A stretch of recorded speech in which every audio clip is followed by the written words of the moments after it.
आमच्या न्यूज चॅनलला लाईक करा, शेअर करा, सबस्क्राईब करा आणि बेल आयकॉनवर क्लिक करा.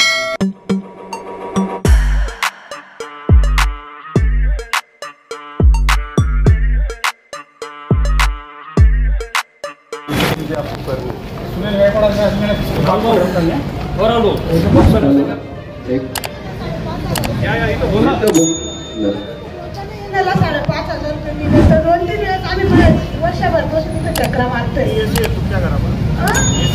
काय लोक मला पोरगा पेंटिंगचं काम करतो, नवरा माझा दारू घेतो. काहीच नाही. तुम्ही येऊन बघून घ्या. ते साहेब पण आले होते. हो, साहेब पण आले, 2-3 वेळेस चेक केलं. मी न बदलून द्या म्हटलं तर मी न पण बदलत नाही. हे बघा मी सगळं आज आणलेले आर्ज वगैरे सगळे माझं 8 वर्षापासून चक्र मारते सर मी इथं. या मिनिटापासून तुमची कुठलीही तक्रार आली तर ती तक्रार ही पोलीस स्टेशन पर्यंत जाणार नाही. त्या तक्रारीचं सोल्युशन तुमच्या ऑफिसमध्ये तुम्हाला चोप देऊन किंवा रस्त्यावर तुम्हाला या ठिकाणी धडा शिकून या ठिकाणी नागरिकांना न्याय दिला जाईल. या ठिकाणी मी आणखी एक घोषणा करतो. सुनील आबा गायकवाड पॉवर सप्लाय कंपनी ही आजपासून निर्माण झालेली आहे आणि यानंतर कोणाचं वीज कनेक्शन जर कट झालं तर ते सुनील आबा गायकवाड पॉवर सप्लाय कंपनी ते जोडून देईल. आणि आज या ठिकाणी मी प्रायव्हेट वायरमॅनांची भरती या ठिकाणी घोषित करतो. ज्यांना माझ्या कंपनीत काम करायचं असेल त्यांनी उद्या या ठिकाणी माझ्या ऑफिसला इंटरव्ह्यूला यायचं. आणि जी काही मागणी मी या ठिकाणी मागितलेली आहे, पोलिसांना यांनी 5 वर्षामध्ये किती पैसे भरलेले आहेत याचा खुलासा आपल्याला येणाऱ्या 4-8 दिवसामध्ये होईल. त्याचबरोबर आणखी काही मुद्दे या ठिकाणी बंडू काकांनी सांगितले, त्याच्याही माहिती अधिकारामध्ये वाघ साहेबांनी ती सगळी माहिती घ्यायची आहे. जे 1940-42 मध्ये आम्हाला करून स्वातंत्र्य मिळवता आलं तसंच या कंपनीपासून स्वातंत्र्य मिळवण्यासाठी त्याच व्यूहरचनेने आम्हाला चालावं लागणार. मी मगाशी जे बोललो की 25 तरुण असतील ज्यांचे लग्न झालेले नसतील त्यांनी लग्न करू नका. एवढं सीझन पार करून घ्या, कारण कदाचित तुमच्यावर गंभीर स्वरूपाचे गुन्हे सुद्धा दाखल होतील आणि कदाचित तुम्हाला फासावर सुद्धा जावं लागेल. आपल्याला येणारं आंदोलन 1 महिन्याच्या आत करायचं आहे. इथं कुठलाही गयावया किंवा कुठलीही दया माया या ठिकाणी दाखवायची नाहीये. या एमपीसीएचे जेवढे काही गुंड दादा यांनी भरलेले आहेत, पोलिसांना ही सुद्धा मी विनंती करेल, या सगळ्या यांनी जो स्टाफ भरलेला आहे या स्टाफचा रेकॉर्ड काढा. त्यांच्यावर किती गुन्हे दाखल आहेत, किती गंभीर स्वरूपाचे गुन्हे या गुंडांवर दाखल आहेत आणि अशा पद्धतीच्या गुंडांच्या माध्यमातून नागरिकांकडनं वसुली केली. तर आम्हाला महावितरणकडनं कधी लोड शेडिंगला सामोरं जावं लागायचं नाही. आज थोडासा वादळ वारा काय आला तर 12 तास, 18 तास, 24 तास काही भागांमध्ये पॉवर नव्हती. आम्हाला तुमची गरज नाही. तुम्ही या ठिकाणाहून चालते व्हा, गो बॅक एमपीसीएल, कारण तुम्ही आजपर्यंत जे केलेलं आहे ते खूप अन्यायकारक. मंडळ आम्ही सर्व सहकारी तुमच्या खांद्याला खांदा लावून जी तुम्ही पुढे आंदोलनाची दिशा ठरवाल त्यामध्ये आम्ही तुमच्या पाठीशी ठाम उभं राहू आणि जाहीर पाठिंबा या ठिकाणी तुम्हाला या ठिकाणी जाहीर करू. उहापोळ होत असताना एक बाकी उहापोळ आदरणीय सन्माननीय माजी आमदार आशिष शेख या ठिकाणी ठेवून गेले. त्यांनी ज्या गोष्टी ठेवल्या त्याच्यामध्ये तथ्य आहे आणि मीही काही गोष्टींचा अभ्यास केला त्याच्यामध्येही तथ्य आहे.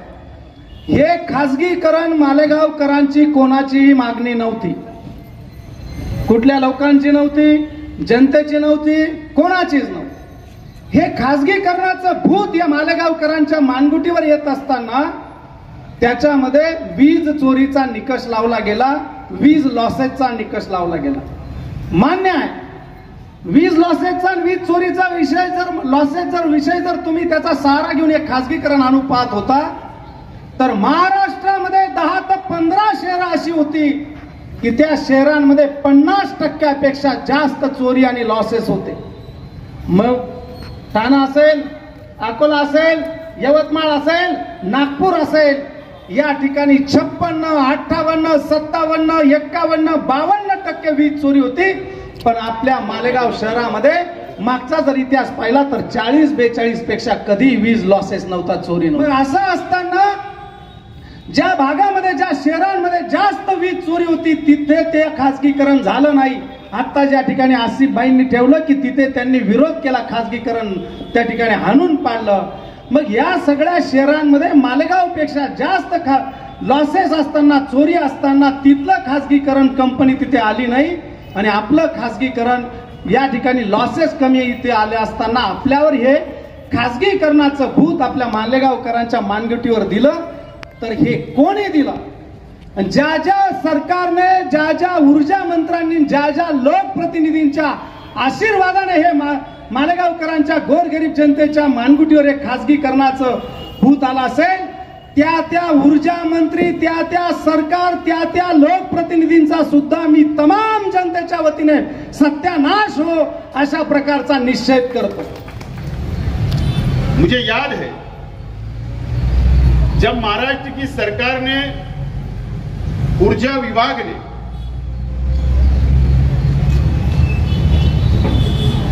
पहला टेंडर जब ये मालेगांव शहर का निकाला, आप लोग जानकारी में रखिए ये बात, आपके लिए बहुत महत्व है आगे के लिए. जब महाराष्ट्र के अंदर अकोला शहर था, उसमें उसका भी टेंडर फ्लैश हुआ था. एक मालेगांव मध्य का था टेंडर, मालेगांव सेंट्रल असेंबली हल्के का था, और मुमरा का एक टेंडर था. ऐसे 3 टेंडर एक साथ में महाराष्ट्र की सरकार ने, ऊर्जा विभाग ने फ्लैश किया था, टेंडर निकाला था.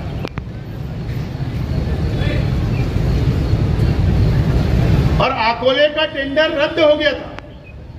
वहां के लोकल सत्ताधारी आमदारों ने, उस वक्त की सरकार के सत्ताधारी आमदारों ने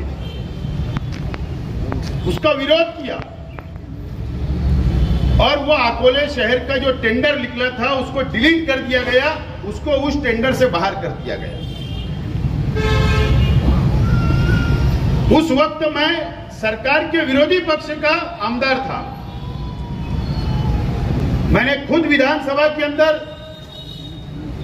कि मालेगांव मध्य का भी टेंडर रद्द किया जाए, हमको प्राइवेट कंपनी नहीं चाहिए, हमको महावितरण ही चाहिए, इस तरीके का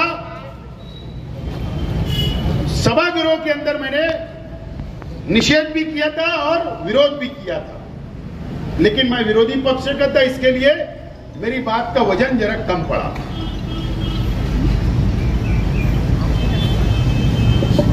टेंडर निकला था मालेगांव मध्य का, लेकिन मैं ये बता रहा हूं कि मालेगांव बाह्य मतदार संघ का बाद में वो ऐड किया गया था. जब तक वो टेंडर में मालेगांव बाह्य विधानसभा क्षेत्र का कोई उल्लेख नहीं था. सवाल ये है, प्रश्न ये है कि ये बाद में कैसे आया, इसके ऊपर तुमको विचार विमर्श करने की जरूरत है और इस बाह्य मतदार संघ की जनता को भी इसके ऊपर विचार करने की आवश्यकता है. ये प्रश्न छोड़ के मैं जा रहा हूं. अगर मेरी बात गलत निकली तो तुम्हारा जूता मेरा सर रहेगा. एका महिन्याचं बिल आहे, त्याचा स्थिर आकार आहे 132 रुपये, वीज आकार आहे 1773 रुपये, म्हणजे जवळपास 1905 रुपये हे बिल एका महिन्याचं आहे. परंतु त्यात त्यांनी जे हरामाचं जे म्हटलं, ते हरामाचं काय काय ते तुम्ही ऐका. 276 रुपये वाहन आकार, 84 रुपये इंधन समायोजन आकार, वरती वीज शुल्क आकारल्यावर सुद्धा खाली 16% वीज शुल्क म्हटलेलं आहे 362 रुपये. म्हणून असं जवळपास 1905 रुपये बिलाला जवळपास 722 रुपये ऍड करून आणलेले आहेत. म्हणून तिसगे साहेब 50 रुपये नाही, एका मीटर मागे 700 रुपये यांनी जास्त घेतलेले आहेत. असे लाखो मीटर मालेगाव मध्ये आहेत. यांना हरामखोर नाही, हरामखोरपेक्षा जास्त मोठी पदवी असेल तर ती आज आपल्याला इथे द्यावी लागेल. असं आबासाहेब बोलले की ईस्ट इंडिया कंपनी आली होती 250 वर्षापूर्वी. ईस्ट इंडिया कंपनी मसाल्याचा व्यापार करायला आली आणि ती आपल्या भारतात राहून गेली. तशी ही 4 वर्षापूर्वी MPSL कंपनी ईस्ट इंडिया कंपनीपेक्षा कमी नाही. ही आपलं खून, हे आपलं रक्त शोषते आहे. म्हणून आज आपण या कंपनी विरुद्ध जर आवाज उठवला नाही तर भविष्यात कदाचित जसं भारत पारतंत्र्यात गेला होता तसं MSEBच्या बाबतीत, लाईटच्या बाबतीत मालेगाव पारतंत्र्यात गेल्याशिवाय राहणार नाही. विषय असा आहे साहेब, मी ज्या ठिकाणी राहतो त्या ठिकाणी आम्हाला लाईट बिल म्हणजे येण्याचा असा विषय की आम्ही लाईट मीटर घेण्याकरता अर्ज केला होता. अर्ज केल्यानंतरही आम्हाला मीटर मिळालं नाही. मीटर नाही मिळाल्यानंतर आम्ही वरच्या ऑफिसला गेलो सांगायला की आम्हाला मीटर आलेलं नाही, मिळालेलं नाही, आम्ही अर्ज केलेला आहे, त्याच्यावरती काय प्रोसिजर आहे. तर तिथलं साहेब काय म्हणतात, आम्ही तर तुमच्यावरती केस करून टाकलेली आहे. म्हणजे आम्ही आमच्याकडे आल्यानंतर यांनी आमच्या नावाचे आजूबाजूला कोणाकडनं हिच्यावरून तिथलं काही 10-12 जणांचे आमच्याकडे केसेस केलेले आहे. त्यांना माहिती पण नाही की त्यांच्या नावावरती केस झाले. त्यांना 2,65,480 रुपये लाईट बिल दिलेलं आहे. एक पंखा, 2 खोल्या आणि 1 किचन. सदरग्रस्ताचा गिट्टी मशीन मध्ये जाऊन हात तुटलेला आहे. त्याच्यानंतर वेळोवेळी अर्ज देण्यात आले. आतापर्यंत ते लाईट बिल 4 लाखाच्या पुढे गेलेलं आहे. तर कुठल्या हिशोबाने यांनी एक घराला 4 लाख रुपये लाईट बिल देत आहेत? सर, आपण या आंदोलनात सहभागी नाही झालात, ऐराणीत म्हणे घरनं जाय थोडं, यायनी झाडं घोड. हे एमपीसील पॉवर तर आपण पोचतो जे, याच्या मागचे सूत्रधार तर आपण पोचतो जे. पण रामभाऊ बोरसे आणि जितू बापूंच्या माध्यमातनं, निखिल पवार यांच्या माध्यमातनं आम्ही 3 महिन्यापूर्वी पुन्हा एक जन आंदोलन कलेक्टर ऑफिस या ठिकाणी झालेलं आहे. म्हणजे हाच पहिले बोजा आपल्याला आवडता येणार नव्हता. त्यात प्रीपेड मीटरचा येतोय. प्रीपेड मीटरचा जो विषय आहे तो मोठ्या प्रमाणात छेडला गेलेला आहे. म्हणजे हेच आपल्याला आवरलं जाणार नाहीये. त्या प्रीपेड मीटरच्या 5 जिल्ह्यांचा टेंडर निघून गेलेलं आहे. याला जर नाही आवरलं आपण तर आपल्याला प्रीपेड मीटर घ्यावं लागणार आहे. ही आपण सर्वांनी खबरदारी घ्यायची. 400, 500, 600 रुपयाचं यायचं 2 BHKचं फ्लॅट आहे. 2 लाईट, 2 पंखे असं सतत चालतात. किती बिल यायला पाहिजे? कधी 8,000 येतं, कधी 7,000 येतं, कधी 6,000 येतं, कधी 4,500 येतं. बहुत से बार हमने सोचा कि चलो आबा साहब के पास जाते, दादा भाऊ के पास जाते, लेकिन जाके क्या होगा, भर दो भाई, अक्कल खाते डालो. भर के इतने परेशान हो गए. लाइट मीटर चेक करने के लिए आते, इतनी बड़ी मशीन लेके आते, वो उनका टेक्निकल उनको ही समजता. दोनों जन एक दूसरे से बात करते, हाँ काहीतरी फरक दिसतं, आपल्याला एवढं समजतं का, असं काहीतरी बोलताय ते. आणि नंतर आहे ना फायनल डिसिजन सांगतात नाही तुमचं मीटर बरोबर आहे माझं. हीच प्रॉब्लेम येते. यांचा जाऊन काय मीटर चेक करायचं नाही, काहीच नाही. त्यांची अक्कलपट्टी करा. आणि सर्वांना मी निवेदन करतो, आम नागरिक स्वतःहून या, अशा आंदोलनाने जुळा आणि सर्वजण सहकार्य. मालेगावातली सामान्य जनता इथे जमा झालेली आहे. एमपीसीएलचं वीज कंपनी हटाव, मालेगाव बचाव. आमची कलेक्टर पट्ट्यातली डब्बा डिप्पी, त्या डब्बा डिप्पीवर कायम 2 कॉलन्या, 3 कॉलन्या, 4 कॉलन्या असतील, पण तिथं भार त्या कॅपॅसिटी जेवढी आहे त्याच्यापेक्षा जास्त भार त्या डिप्पीवर त्या एमपीसीएलच्या कर्मचाऱ्यांनी तिथला वायरी जोडल्या. वारंवार महिन्यातून 3 ते 4 ते 5 वेळा रात्री पहाटेची कधीही लाईट जाते. तर कधीही लाईट गेल्यावर आपण जर त्यांना कंझ्युमर नंबरला त्यांचा नंबर घेतला, तर आपण जर त्यांना कॉल केला, तो कॉल आपल्याला सायना सबस्टेशन जवळ त्यांचं कॉलिंग सेंटर आहे तिथे करावा लागतो. तो कॉल केल्यानंतर 10 मिनिटात, अर्धा तासात ते दखल घेतात. मग त्यांच्यासाठी आपण चिडून बोललं तिकडून शिवेगाळ करतात. त्याच्यानंतर आपण जाब विचारायला इथे आलो तर इथे कुलपा असतात. इथून जर उपकार ट्रेडरच्या बॅक साईडला तिथं जर गेलो, तिथं गेल्यानंतर त्यांना जाब विचारायला गेल्यानंतर तिथं आम्ही तिथं आम्हाला कोणी उत्तर द्यायला बांधील नसलेला एकही अधिकारी तिथे नाही, या कोणी सांगायला टेक्निशियन नाही.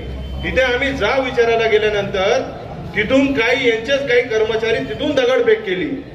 असा माझ्याकडे अधिकृतरित्या व्हिडिओ. त्यांना जाब विचारायला गेल्यावर तिथून दगडफेक झाली आमच्यावर. त्यांना विचारले दगडफेक कोणी केली, तर आम्हाला माहित नाही की एमपीसीएलचं जे कार्यालय त्याच्या मागून 4-5 पोरं आले, त्यांनी आमच्यावर दगडफेक केली, कार्यालयातलेच पोरं. आज आपण या ठिकाणी फक्त एका उद्देशाने या ठिकाणी जमलेलो आहोत, आणि तो उद्देश म्हणजे ही वीज कंपनी हटाव. पण 4 वर्षापूर्वी आपल्यापैकी एकाही कुठल्या सुज्ञ माणसाने असं सांगितलं नव्हतं की जी कंपनी चालू होती महाराष्ट्र शासनाची, ती कंपनी जाऊन प्रायव्हेट कंपनी आणावी अशी आपल्यापैकी कोणाचीही मागणी नव्हती. मग ही कंपनी का आणली गेली याचाही शोध तपास होणं गरजेचं आहे. अपेक्षा होती की कंपनी आल्यानंतर सुधारणा होईल आणि जो लोड शेडिंगचं प्रमाण आहे ते कमी होईल. कंपनीने आले आले काय केलं तर त्यांनी वीज मीटर बदलली. वीज मीटर या नावाखाली बदलली की इथं चोरी होते आणि त्यामुळे नवीन वीज मीटर आणली.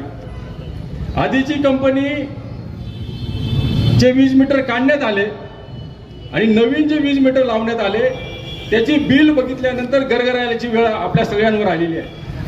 आधीच्या कंपनीचं काय होतं, आधीच्या कंपनीचं काम होतं की ती वीज बिल आल्यानंतर ते जर आपल्याला जास्त वाटत असेल तर त्यावेळेचे अधिकारी यांच्याशी आपण चर्चा करून त्याच्यातून मार्ग काढला जायचा. वीज बिल जास्तीचं आलं असेल तर ते पार्ट पेमेंट केलं जायचं, त्याचे समान हप्ते केले जायचे. आताच्या वीज कंपनीमध्ये काय आहे की असे समान हप्ते करत नाही.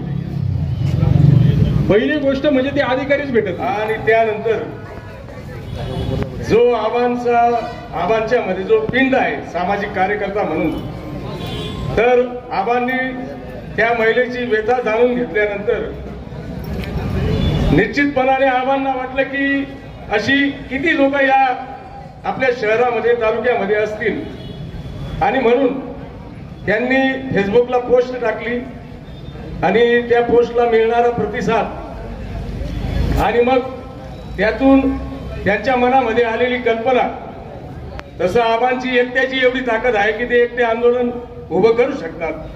परंतु समस्या ही पूर्ण शहर आणि तालुक्याची असल्याने आपण सर्वजण आता ऐकतच आहात सर्वांच्या व्यथा. एकदा विभाग कार्यालयामध्ये ज्या मेन कॅम्प रोडला कार्यालय आहे तिथं जायचा योग आला आणि एका अधिकाऱ्याचं मी नाव सांगितलं की मला त्याला भेटायचं आहे. आधी सुरक्षा गार्ड तर काही बोलूच देईना, ऐकून घ्यायला काही तयार नाहीत.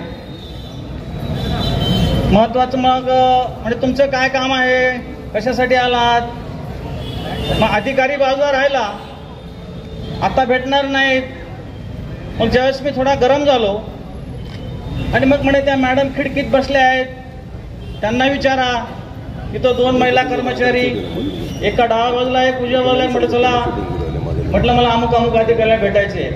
त्या बाईने परत प्रश्नांची सरबत्ती सुरू केली. ज्येष्ठ नागरिक 20 मिनिटं याच्यातच गेले.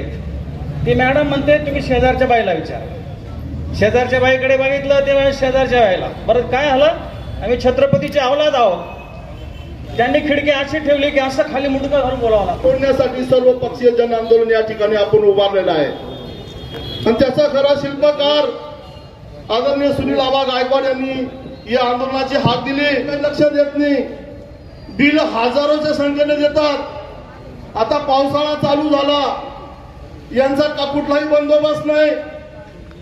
ही लोक पावसाळ्यापूर्वीचे नियोजन करतो आपण. मोठी मोठी झालेली झाडं, तारेवर आलेली झाडं, रस्त्यावर आलेले पोल, यांनी कुठलाही बंदोबस्त केला आणि पाऊस आला म्हणजे लाईट जाते. आंदोलन का सुरू केलं आपण याच्याबद्दल अनेक गोष्टी सांगितल्या गेल्या. मी त्याच्यामध्ये जास्त जाणार नाही. फक्त 2-3 गोष्टी या ठिकाणी सांगणार आहे की गेल्या 4 वर्षापासून आपण या कंपनीच्या अन्याय अत्याचाराखाली शहरामध्ये पिसले जात आहोत. एकदम सोपी गोष्ट आहे की सर्वसामान्य माणूस एक तर नेत्याकडे येतो किंवा इथे चक्रा मारून परेशान होतो. आबासाहेब, आता आपण जे आंदोलन करतो, मी जास्त खोलात न जाता फक्त यांना 3-4 गोष्टी देतो. तुम्ही जी मुदत देणार आहात ती त्याच्यामध्ये सुधारणा नाही झाली तर मालेगाव शहरातले सर्व पक्षीय नागरिक काय आहेत हे यांना आपण दाखवल्याशिवाय राहणार नाही. त्याबद्दल आपल्याला शंका नाही. योग्य अशा मुद्द्याला आबासाहेबांनी हात घातलेला आहे. या आंदोलनामध्ये बसलेलो असताना अनेक लोकांच्या समस्या आदरणीय काकासाहेबांनी आबासाहेबांकडे लिखित स्वरूपात लोकांनी दिल्या. मी बघितलं की खरोखर एक आश्चर्यजनकरित्या मालेगावची MPSC वीज कंपनी मालेगावकरांची पिळवणूक करत आहे.